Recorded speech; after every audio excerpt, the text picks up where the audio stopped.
So we're asking tonight, in 2024, are there still reasonable grounds for physical punishment of a child? And would banning smacking actually make any difference to whether parents do it or not? Well, I'm joined now by Simon Calvert, spokesman for the Be Reasonable campaign, and also by Sue Atkins, author of Parenting Made Easy. Good evening to you both. I'll come to you first, if I may, Sue. Do you think that we need a ban, a UK-wide ban on smacking?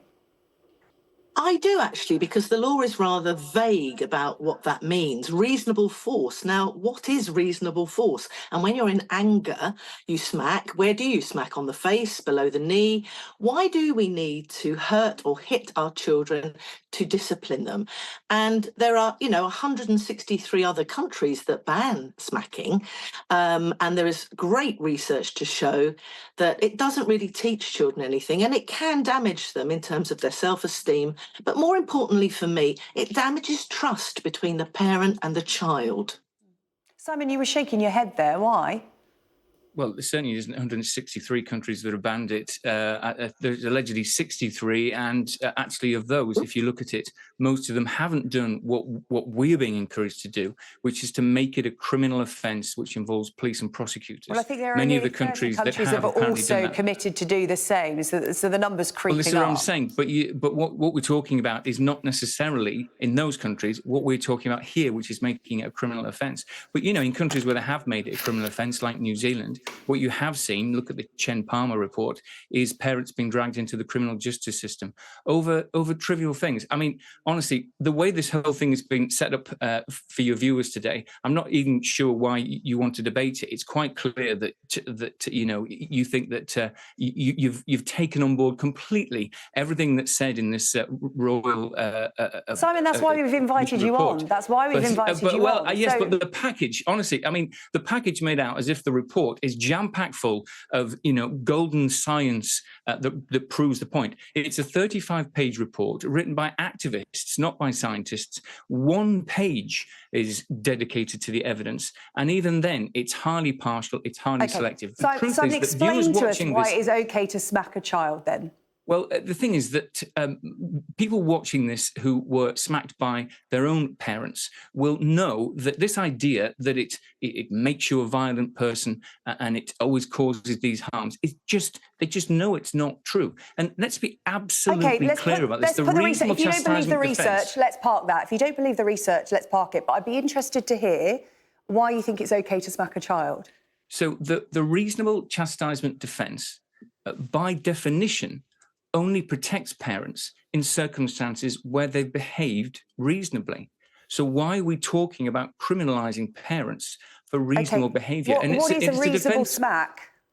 Well, again, it's pretty clear. If you look at the prosecution guidance, if you do anything which leaves any kind of a mark on the child, that is not reasonable and that is unlawful.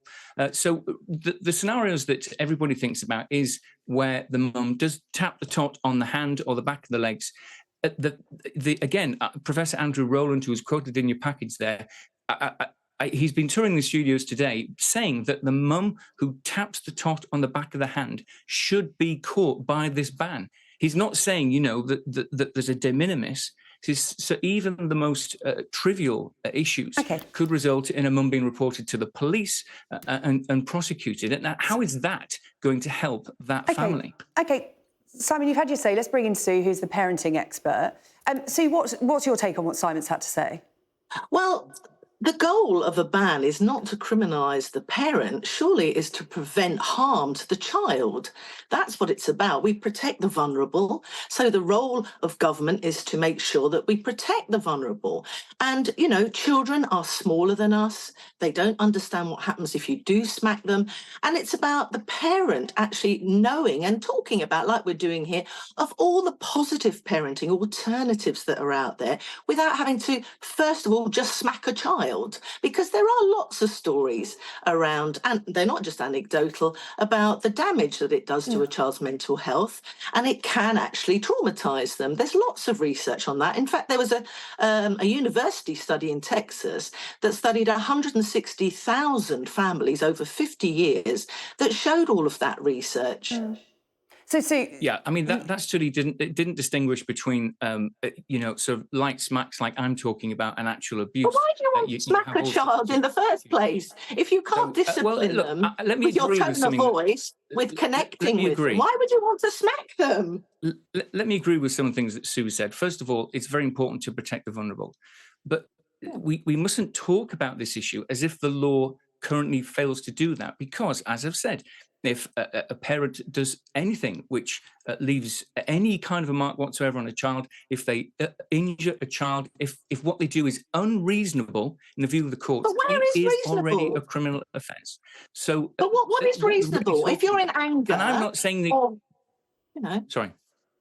I just wonder, what is reasonable? Because when someone's, perhaps got mental health well, Simon themselves, seems to suggest that unreasonable was to leave a mark. Was that right, Simon? Correct me if I'm wrong. So, I mean, I want to say another thing to sort of agree with Sue. I think that good parents use lots of different techniques, and you do not have to smack. I don't say that people should, that they have to smack. All I say is it doesn't help families to criminalize parents for trivial things that are obviously perfectly reasonable. That's my complaint about this movement. But Simon, would it not deter smacking? I mean, I can't imagine this law coming in and many parents ending up in court, but it would send a very clear message that to lay hands on a child under any circumstances is wrong. The health experts are saying that currently in England and Northern Ireland, adults have better protection against violence than children. Yeah. And people are saying, how can that be right? Yeah, so of course children are protected from violence, and this is it. I mean, these kind of loaded words get used. Let me give you an example from Wales. Before the Welsh government changed its mind and decided to back a ban, is smacking a friendly act then? Smacking isn't a violent act. Smacking is for punishment, right? The government minister said that a mum strapping her unwilling toddler into a car seat against the toddler's wishes would be breaking the law if you removed the reasonable chastisement defense. So again, this is my concern, and this is the concern a lot of people have, that we're bringing innocent parents who've done nothing wrong into the ambit of the criminal law. That doesn't help those families. It doesn't help us trying to identify genuine abusers. It just confuses the picture. The current reasonable chastisement defense works well. Most people support it, and it's disingenuous to present this campaign as if it's about protecting children from violence, because it's not. Simon, but also, what do they learn from being smacked? They learn then when they don't get their own way or frustrated or in the playground. That's how they sort out problems. They smack or hit or that's reach ridiculous out. Because 83% of the adults watching this program were smacked by their parents and they didn't turn into violent people. They just know that what you're saying is not true because of their own experience. Well, Simon, coming back to what you said about what you heard in our report, we did hear someone say, I was smacked and I've turned out all right. That seems to be the defence, doesn't it?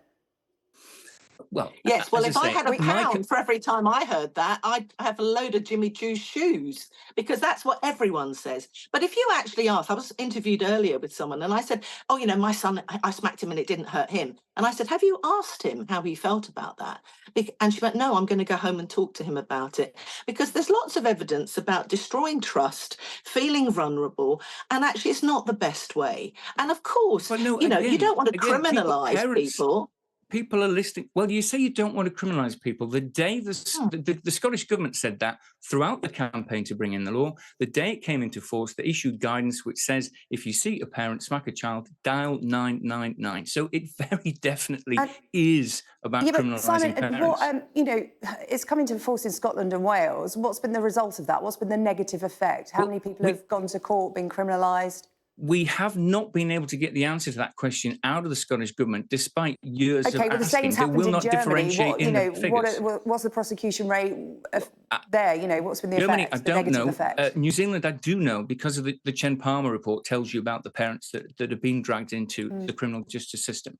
And I say again that I don't know the German law. But it's a rarity, though, isn't it, Simon? It's a rarity. I'm telling you that many of the laws in these 63 countries are not criminal laws. They haven't criminalised smacking. We are talking about making a criminal offence. That's a very I just want to go back to why, if you love a child, do you want to hurt them? Okay. Yeah, well, it's very we'll it's very have to manipulative end language. But I on mean, that note. parents send their Simon and children to Sue, their rooms, ground them, do all sorts of things that you wouldn't do to adults. yeah, But they but do the them because argument they could love be that them. none of that is physical. Simon and Sue, thank you so much. It's been a really good and healthy and reasoned debate, and I really appreciate your time on the UK Tonight this evening. Thank you both very much indeed. Thank you.